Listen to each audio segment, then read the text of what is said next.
V roce 1987 se v malé vesnici v Itálii začaly dít podivné věci. Obyvatelé si začali stěžovat na nevysvětlitelné zvuky a stíny v jejich domovech. Zpočátku to vypadalo jako série náhodných událostí, ale brzy se ukázalo, že jde o něco mnohem temnějšího. Jednou v noci našla mladá dívka, Maria, svou matku bez známek života na podlaze jejich kuchyně. Na místě byly nalezeny podivné symboly nakreslené na stěnách krví. Vyšetřování odhalilo, že tyto symboly souvisí s temnými okultními praktikami.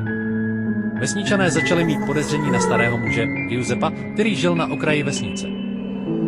Byl známý svými podivnými zvyky a izolovaností. Když se policie vydala prozkoumat jeho dům, našli tam tajnou místnost plnou okultních knih a podivných artefaktů. Na stěnách byly vyryté stejné symboly, jaké byly nalezeny v domě Marie. Giuseppe byl zatčen, ale během jeho výslechu se začaly dít podivné věci. Policisté hlásili, že slyší šeptání a vidí stíny, i když byli sami. Giuseppe zemřel v cele za nevyjasněných okolností, ale tajemné jevy ve vesnici nikdy nepřestaly. Vesničané věří, že Giuseppe probudil něco temného, co teď bloudí mezi nimi. Dodnes nikdo neví, co se skutečně stalo, a vesnice zůstává zahalená tajemstvím a strachem. Tento příběh připomíná, jak daleko mohou zajít lidské činy a jaké hrůzy mohou probudit.